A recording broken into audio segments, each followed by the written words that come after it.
أعوذ بالله من الشيطان الرجيم. بسم الله الرحمن الرحيم.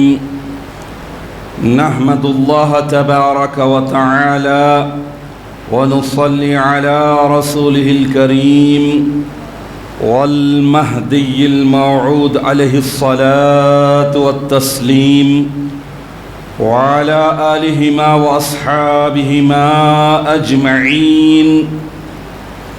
أما بعد، فقال الله سبحانه وتعالى في القرآن المجيد والفرقان الحميد: بسم الله الرحمن الرحيم. واصبر نفسك مع الذين يدعون ربهم بالغداة والعشي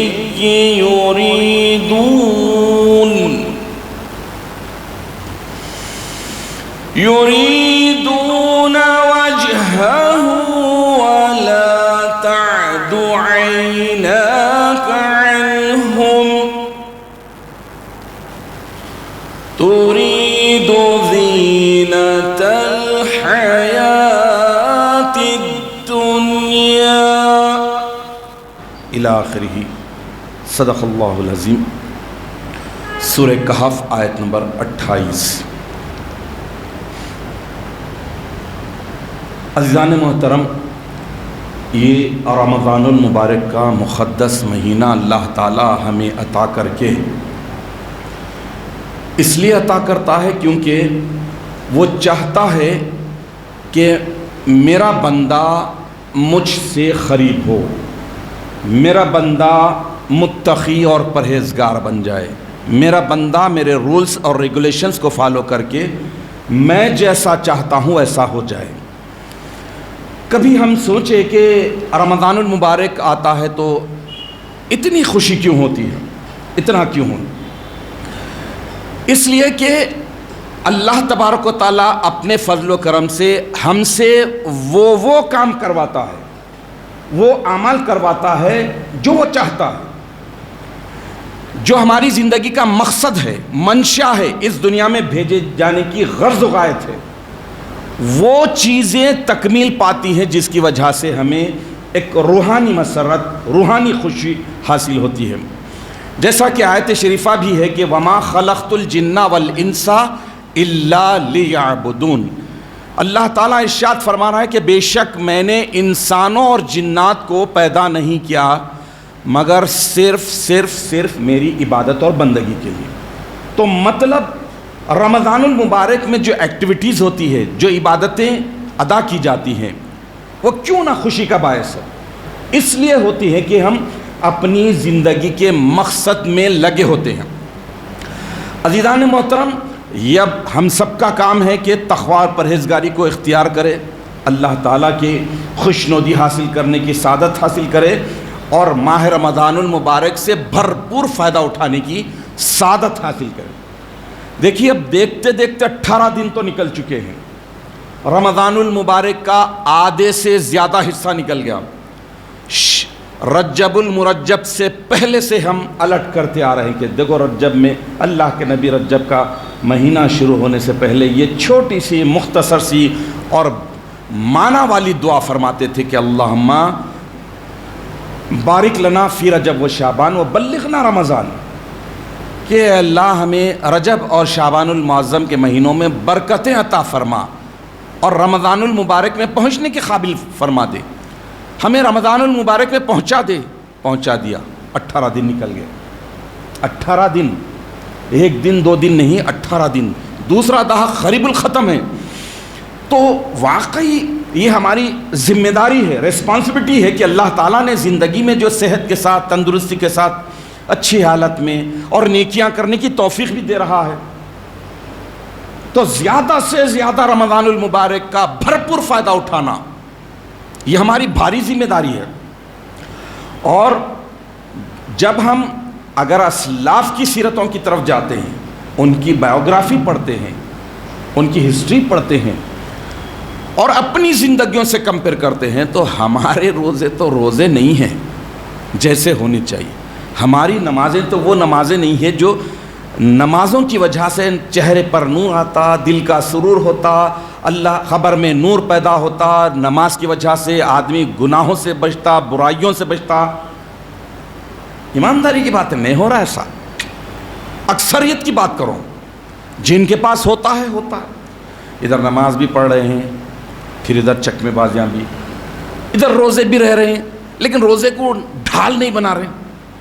یہ ہو رہا، ماننا پڑتا، کنفیس کرنا پڑتا.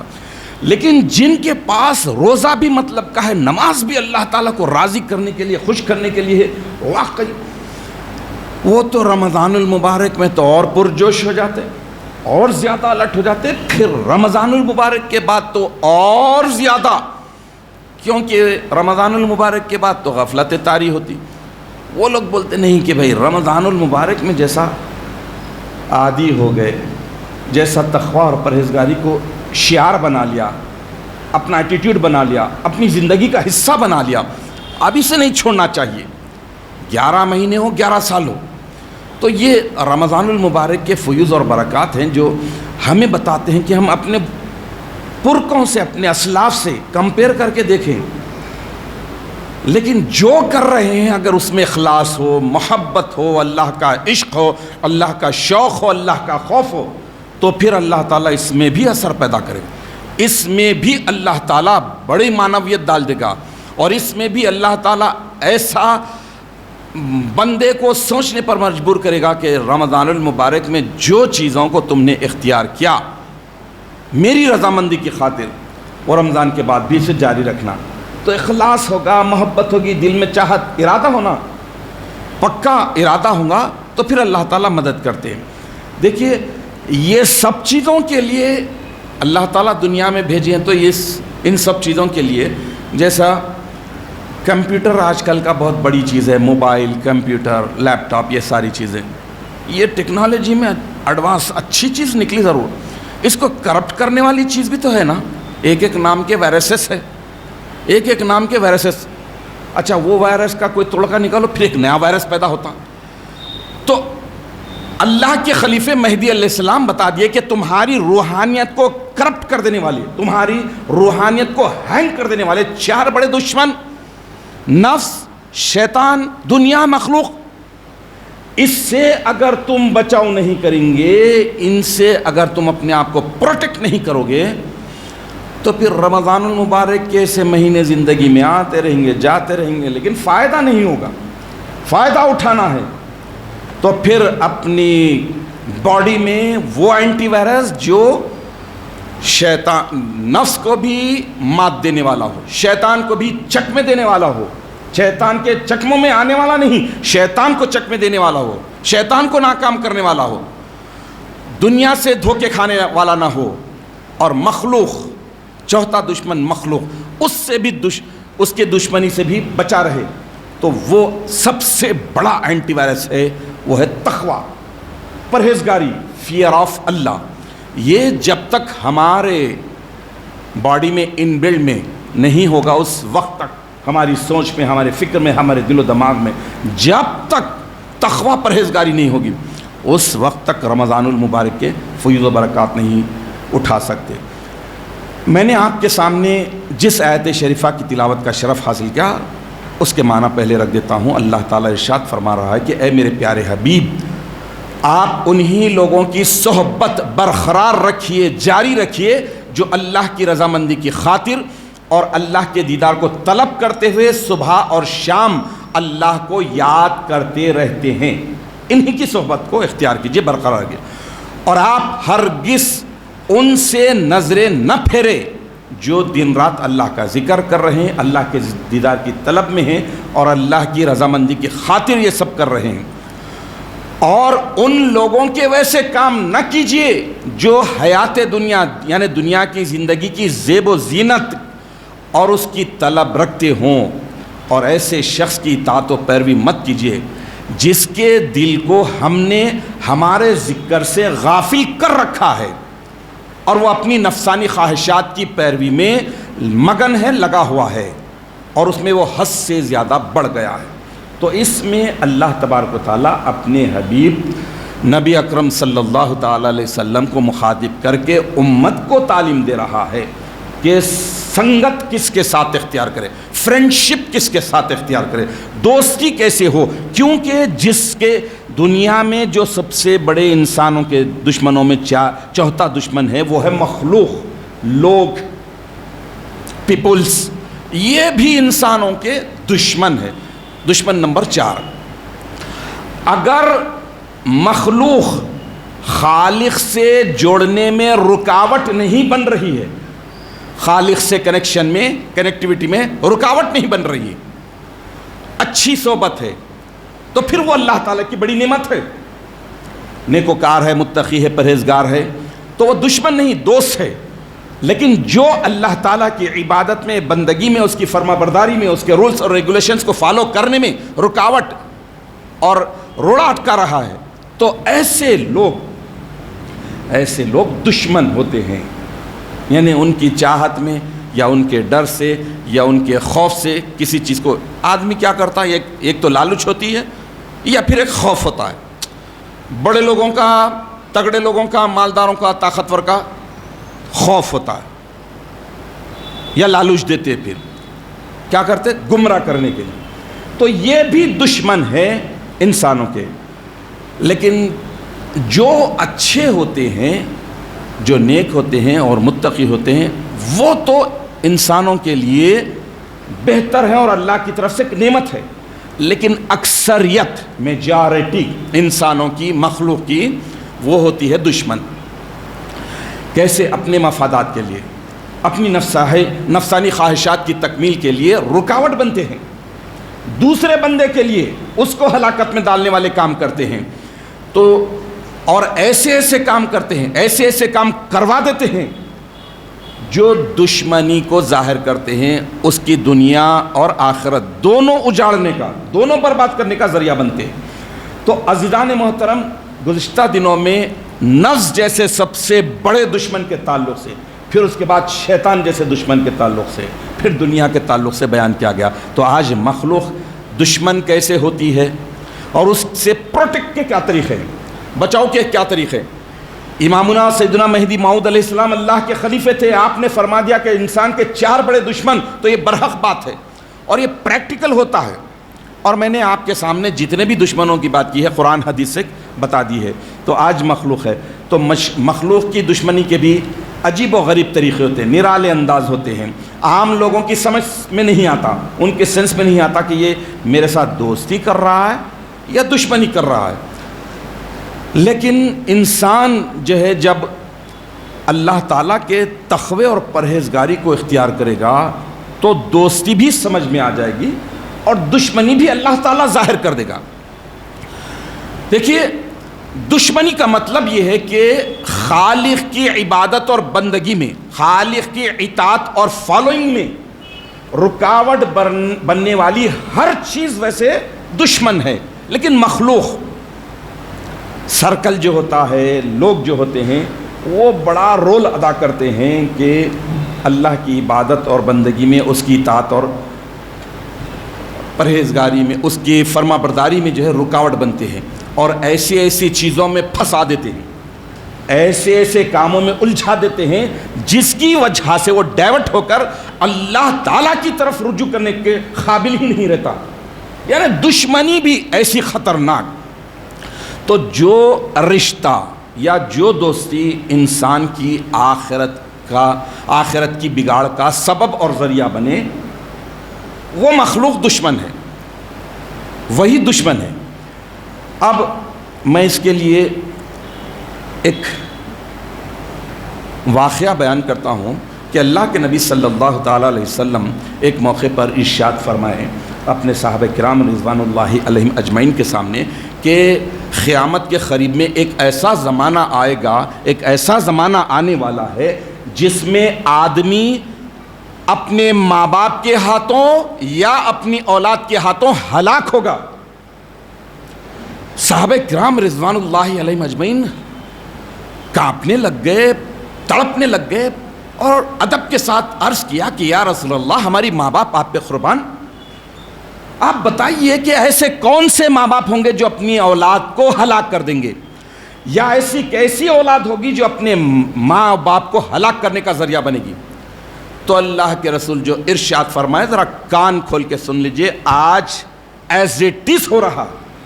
اللہ کے نبی ارشاد فرمائے کہ قیامت کے قریبی زمانے میں ایک ایسا زمانہ، ایک ایسا دور آنے والا ہے، آئے گا، جس میں آدمی اپنے ماں باپ کے ہاتھوں یا اپنی اولاد کے ہاتھوں ہلاک ہوگا۔ صحابہ کا سوال پوچھ رہے، اب اللہ کے نبی صحابہ کے سوال کے جواب میں ارشاد فرما رہے ہیں کہ اس کو مفلوق الحالی کا تانا دے کر، اس کو غربت کا تانا دے کر، اسے غریب ہونے کا تانا دے کر ایسے ایسے کام کروا دیں گے جو اس کی ہلاکت کا ذریعہ بنیں گے، اس کی آخرت کے اجڑنے کا ذریعہ بنیں گے۔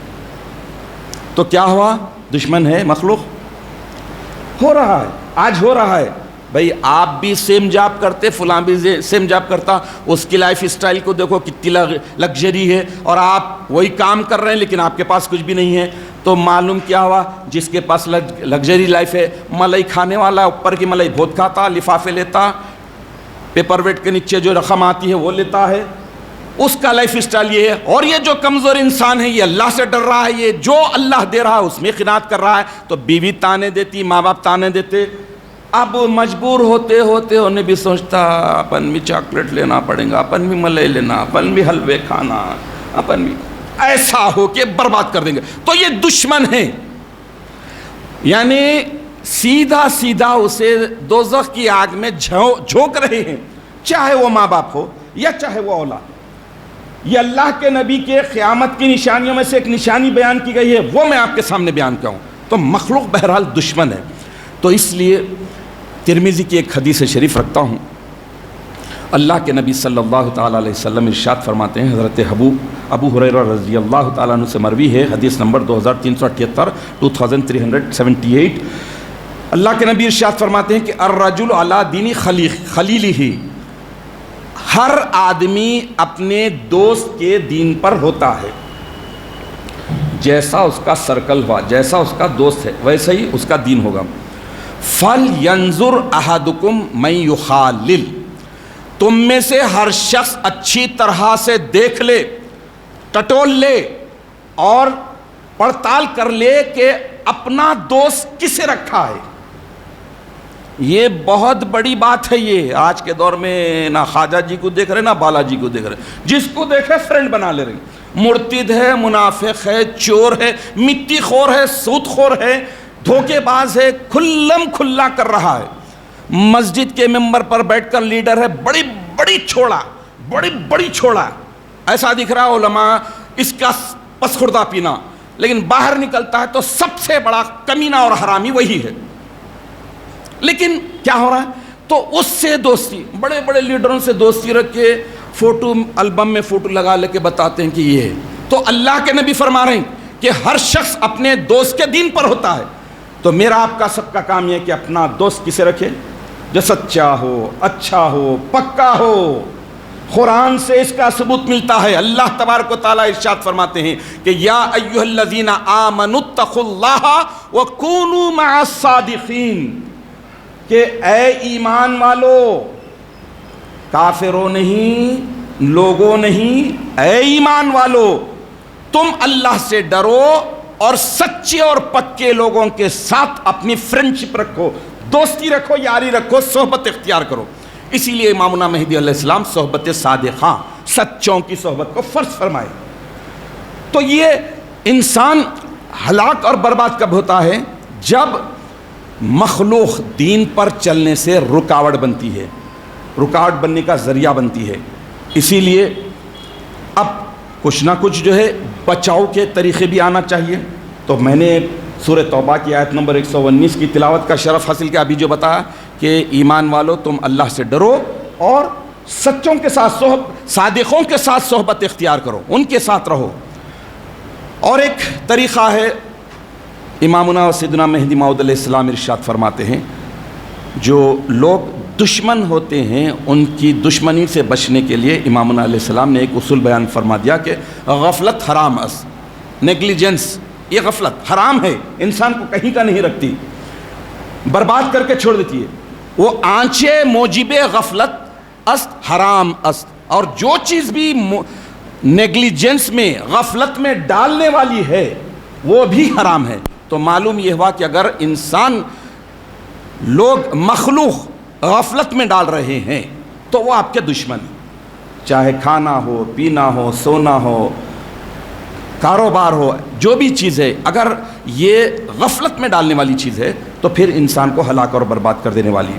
ایک اور بچاؤ کا طریقہ قرآن میں ذکر کیا گیا ہے، سورہ مزمل آیت نمبر 8 کہ وَاذْكُرِ اسْمَ رَبِّكَ وَتَبَتَّلْ إِلَيْهِ تَبْتِيلًا، اے میرے حبیب اپنے رب کا اسم پاک اللہ لیتے رہو اور تمام خلائق یعنی مخلوق لوگوں سے الگ تھلگ ہو کر گوشہ نشین ہو جاؤ۔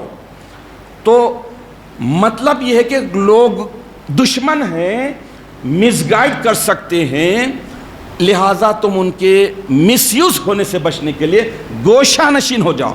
تو میرے اور آپ کے آقا حضور اکرم نبی مکرم صلی اللہ تعالیٰ علیہ وسلم نبوت ملنے سے پہلے کیا عمل شریف تھا آپ کا؟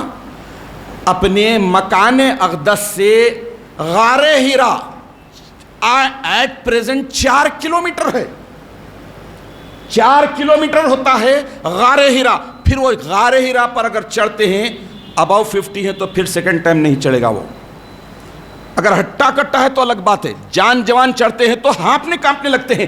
اللہ کے نبی صلی اللہ تعالیٰ علیہ وسلم کا معمول شریف تھا، غار ہیرا میں جاتے تھے، آپ پر پہلی وحی وہیں پر آئی ہے، اور ولایت مقید محمدیہ کی خاص تعلیم جو سردار نبی ہونے کی حیثیت سے اللہ نے آپ کو عطا کی وہیں پر عطا کی ہے۔ تو مخلوق سے الگ تھلگ، آبادی سے الگ تھلگ غار ہیرا میں اونچائی پر چلے گئے۔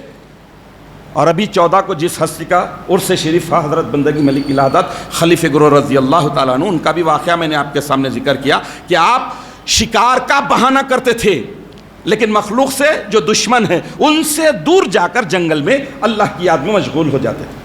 تو عزیزان محترم یہ طریقہ ہے۔ تو اور اس میں اہم بات جو پوائنٹ کی ہے وہ ہے مخلوق سے کنارہ کش ہونا، کافروں سے نہیں۔ مخلوق دشمن ہے، ساری مخلوق دشمن ہے، لیکن دور کس سے ہونا ہے، الگ تلگ کس سے ہونا ہے، گوشہ نشین کس سے ہونا ہے، ہم عقیدہ ایمان والوں کے ساتھ۔ اس لیے آپ پورے بزرگان دین کی سیرت اٹھا کے دیکھ لیجئے، خالی پانی دیکھتے تھے اور مسجد دیکھتے تھے، پڑاؤ ڈال دیتے تھے۔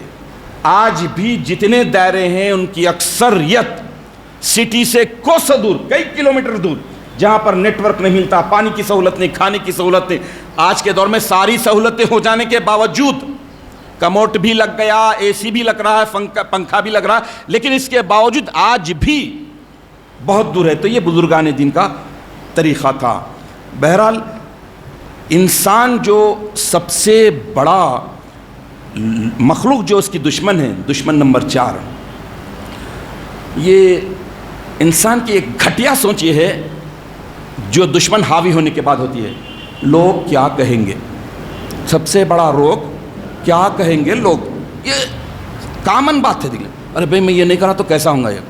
یہ گھٹیا سوچ ہی انسان کو اس کے دل میں اللہ کا ڈر خوف نکال کر مخلوق کا ڈر ڈال دیتی ہے، مخلوق کی لالچ، مخلوق کی چاہت یہ ڈال دیتی ہے، یہ انسان ہلاک اور برباد ہو جاتا ہے۔